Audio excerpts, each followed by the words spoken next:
Hi guys, welcome back to my YouTube channel. हम पढ़ रहे थे मेवाड़ में कर्मावती के बारे में। हमने पढ़ा कि उसके दो पुत्र थे, विक्रमादित्य और उदय सिंह। हमने देखा था कि विक्रमादित्य को उनका संरक्षक जो था बनवीर, उसके द्वारा मार दिया गया था। उसके बाद में उदय सिंह को भी बनवीर मारना चाहता था, तो फिर जो पन्नादाय है उसकी रक्षा करती है अपने पुत्र चंदन की बलि देकर और उसे भेज देती है कुंभलगढ़ दुर्ग, जहाँ पर आशा देवपुरा नामक किलेदार जो है वो उसकी संरक्षण करता है, उदय सिंह का संरक्षण करता है। उसके बाद हमने देखा कि 1537 ईस्वी में कुंभलगढ़ दुर्ग में उदय सिंह का किया गया था राज्याभिषेक पहली बार। फिर 1540 ईस्वी में चित्तौड़गढ़ दुर्ग में उसका दूसरी बार राज्याभिषेक किया गया था। तो अब हम पढ़ते हैं उदय सिंह के बारे में।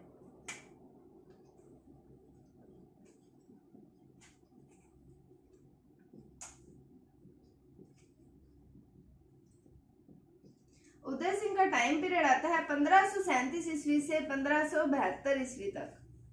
1537 से 1572 ईस्वी तक इसका टाइम पीरियड आता है। इसका पहली बार राज्याभिषेक कहाँ हुआ था?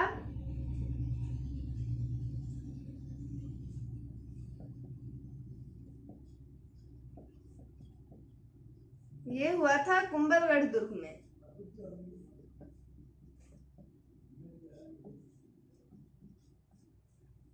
और दूसरी बार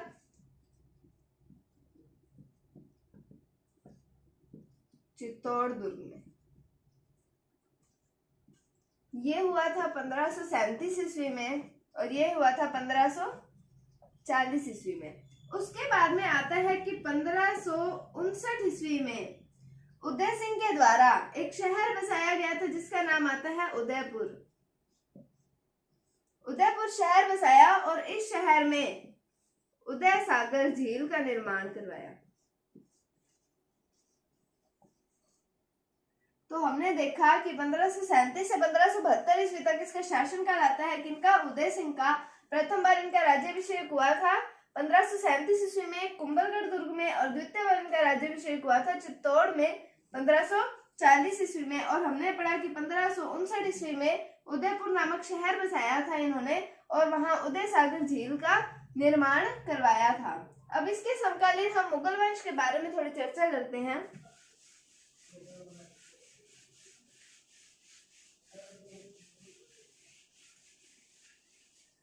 तो इनके समकालीन आते हैं मुगल वंश में अकबर।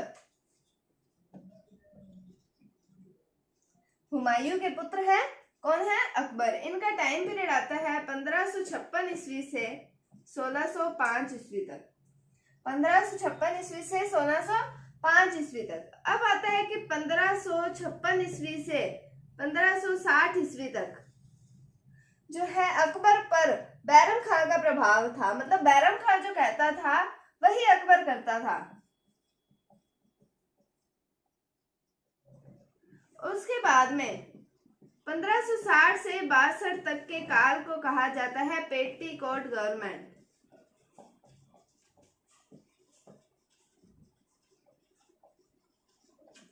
उसके बाद में आता है कि 1562 में इसने स्वयं अपना शासन के भार संभाला था।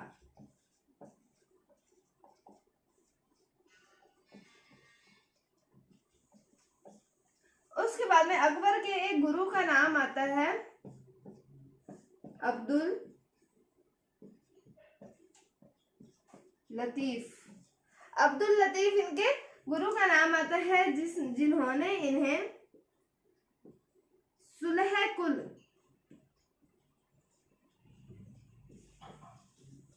कुल की नीति सिखाई थी। हमने पढ़ा अकबर के बारे में कि 1556 ईस्वी से 1605 ईस्वी तक अकबर का शासनकाल आता है, जिसमें से 1556 से 60 तक तो इन पर बैरम खान का प्रभाव रहता है। 1560 से 62 तक इनके काल को पेटीकोट गवर्नमेंट कहा जाता है और 1562 में ये स्वयं अपना शासन भार संभालते हैं। फिर आता है कि अकबर के गुरु का नाम आता है अब्दुल लतीफ, जो इन्हें सुलह कुल की नीति के बारे में बताते हैं, सुलह कुल की नीति का ज्ञान करवाते हैं। हमने देखा कि उदय सिंह का शासनकाल आता है 1537 ईस्वी से 1572 ईस्वी तक। तो इनके समकालीन हुए अकबर। तो अकबर करेंगे अब मेवाड़ पर आक्रमण। तो अब हम देखते हैं अकबर क्या करते हैं, मेवाड़ पर कैसे आक्रमण करते हैं, क्या नतीजा निकलता है उसका।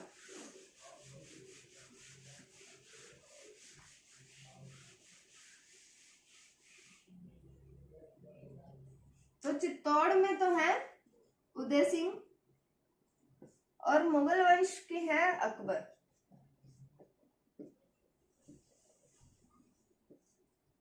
तो अब जो उदय सिंह है इनके दो सेनापति आते हैं,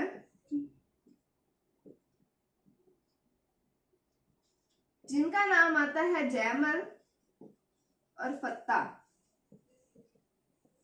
जयमल और फत्ता, और जयमल जो है इनके भतीजे का नाम आता है, जिनका नाम आता है कल्ला जी, जिन्हें 4 हाथों वाला लोक देवता कहा जाता है। तो अकबर जो है वो करता है इन पर आक्रमण। कब करता है? 1567 ईस्वी में। और ये 1568 ईस्वी तक ये आक्रमण चलता है। 1567 ईस्वी में जब ये आक्रमण करता है तब उदय सिंह चित्तौड़ छोड़ देते हैं और चले जाते हैं गोगुंदा। गोगुंदा चले जाते हैं और चित्तौड़ की सारी जिम्मेदारी दे जाते हैं अपने दोनों सेनापतियों को, जिनका नाम आता है जयमल और फत्ता। जब अब फिर इनको जिम्मेदारी दे दी, जब भी आक्रमण होता है, जो भी टूट फूट होती है, जो भी नुकसान होता है दुर्ग को, फिर उसकी मरम्मत रात के समय करवाई जाती है। किनके द्वारा करवाई जाती है? जयमल और फत्ता के द्वारा। और ये मरम्मत करवाते टाइम अकबर की एक बंदूक आती है जिसका नाम आता है संग्राम। तो संग्राम नामक बंदूक के द्वारा जो जयमल है वो हो जाते हैं घायल। जयमल घायल हो जाते हैं। किसकी? अकबर की बंदूक आती है जिसका नाम आता है संग्राम। उसके द्वारा जो जयमल है वो घायल हो जाते हैं। उसके बाद में जब युद्ध चल रहा होता है तब कल्ला जी जो है वो जयमल को अपने कंधों पर बिठाकर युद्ध करते हैं। इसलिए इन्हें कहा जाता है 4 हाथों का लोक देवता।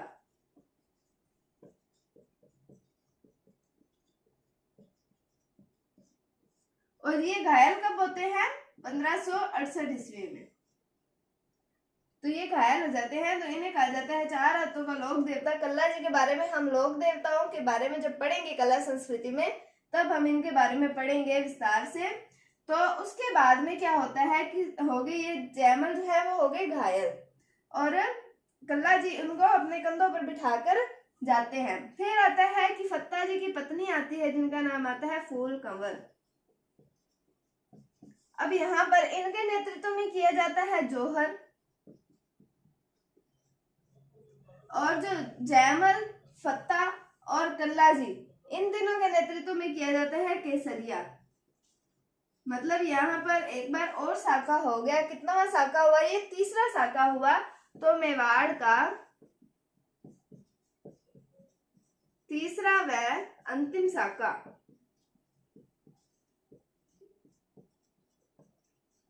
कब हुआ? ये 1568 ईस्वी में। तो हमने क्या देखा कि उदय सिंह है, जब अकबर ने इन पर किया आक्रमण तो ये चले गए गोगुंदा और जिम्मेदारी दे दी जयमल को और फत्ता को। अकबर ने आक्रमण किया तो इसकी संग्राम नामक एक बंदूक से गोली लगी इसको जयमल को, और जयमल जो है वो घायल हो गए। तो कल्ला जी जो उनके भतीजे आते हैं वो इनको लेके जाते हैं। कहाँ लेके? मतलब अपने कंधों पर बिठाकर युद्ध के मैदान में लड़ते हैं। फिर जयमल, फत्ता और कल्ला जी के द्वारा यहाँ किया जाता है केसरिया, और फूल कंवर के नेतृत्व में किया जाता है जौहर। तो जब हमें पता है कि जब केसरिया और जौहर एक साथ होता है तो उसे कहा जाता है साका। तो मेवाड़ का तीसरा व अंतिम साका कब हुआ? 1568 ईस्वी में हुआ था।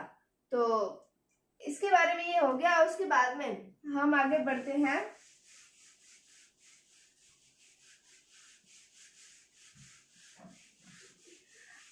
अब जो अकबर है ये जयमल और फत्ता का जो वीर कौशल देखकर मतलब काफी प्रभावित होता है और ये इनकी मूर्तियां बनवाता है। कैसी मूर्तियां बनवाता है? गजारूढ़ पाषाण मूर्तियां। और ये लगवाता कहाँ है? आगरा के किले में। गजारूढ़ पाषाण मूर्तियों का मतलब है कि हाथी पर सवार इनकी मूर्तियां बनवाता है कि इनकी जयमल और फत्ता की। और एक और बात आती है कि बीकानेर का जो जूनागढ़ किला है,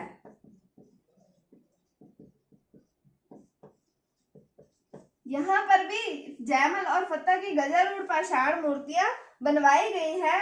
किसके द्वारा बनवाई गई है? बीकानेर के शासक जिनका नाम आता है राय सिंह।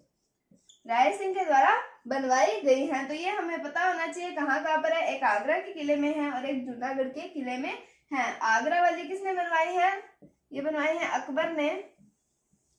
और जूनागढ़ वाली किसने बनवाई है? ये बनवाई है राय सिंह ने। तो अब हम आगे बढ़ते हैं।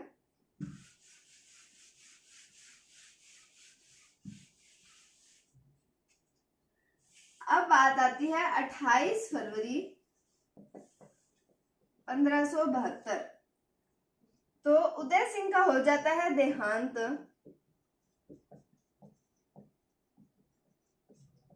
कहाँ होता है? गोगुंदा में।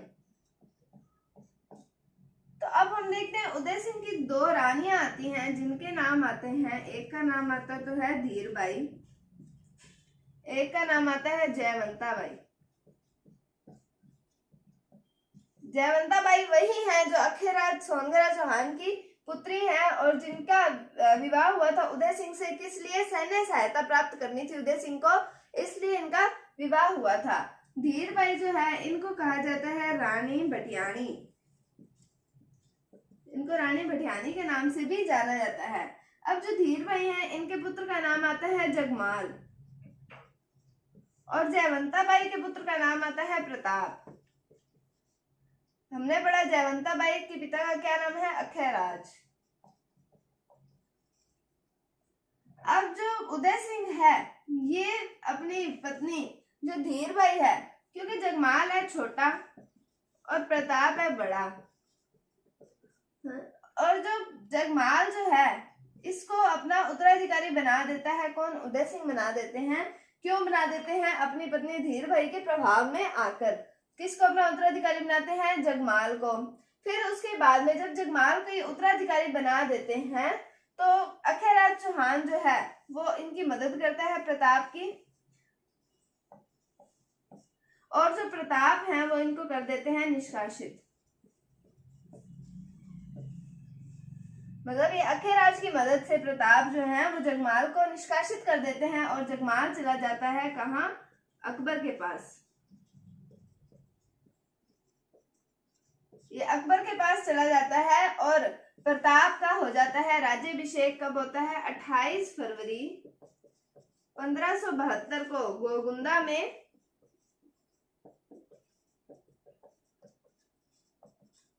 राज्याभिषेक। तो इनका गोगुंदा में राज्याभिषेक होता है। तो अब हम इनके बारे में पढ़ेंगे। महाराणा प्रताप जिन्हें हम सारे जानते हैं, जिन्हें प्रातस्मरणीय हैं, ये महाराणा प्रताप जो हैं। तो 28 फरवरी 1572 में हमने देखा उदय सिंह का देहांत हो जाता है। कहाँ होता है? गोगुंदा में। फिर उदय सिंह की दो पत्नियां आती हैं, दो रानी आती हैं। एक का नाम आता है धीरबाई, एक का नाम आता है जयवंता बाई। तो धीरबाई को रानी भटियाणी के नाम से भी जाना जाता है। इनके पुत्र आते हैं जगमाल और जयवंता बाई के पुत्र आते हैं प्रताप। और जो जयवंता बाई है इनके पिता का नाम आता है अखेराज। तो ये जो उदय सिंह है ये धीरबाई के प्रभाव में आकर जगमाल को अपना उत्तराधिकारी बना देते हैं, जिसके कारण फिर अखेराज जो है वो इनकी मदद करते हैं प्रताप की, और प्रताप जगमाल को निष्कासित कर देते हैं। और जो जगमाल है वो चले जाते हैं अकबर के पास और प्रताप का 28 फरवरी 1572 को हो जाता है राज्याभिषेक। कहाँ होता है? गोगुंदा में। तो ये था उदय सिंह के बारे में। तो कल हम शुरू करेंगे एक वीर राजा प्रताप जी के बारे में, महाराणा प्रताप के बारे में। तब तक के लिए अगर आपको वीडियो थोड़ी सी भी अच्छी लगी है तो इसे लाइक कीजिए, शेयर कीजिए और चैनल को सब्सक्राइब जरूर कीजिए। अगर आपको कोई भी डाउट है तो आप कमेंट सेक्शन में पूछ सकते हैं। Thank you, thanks for watching, bye bye.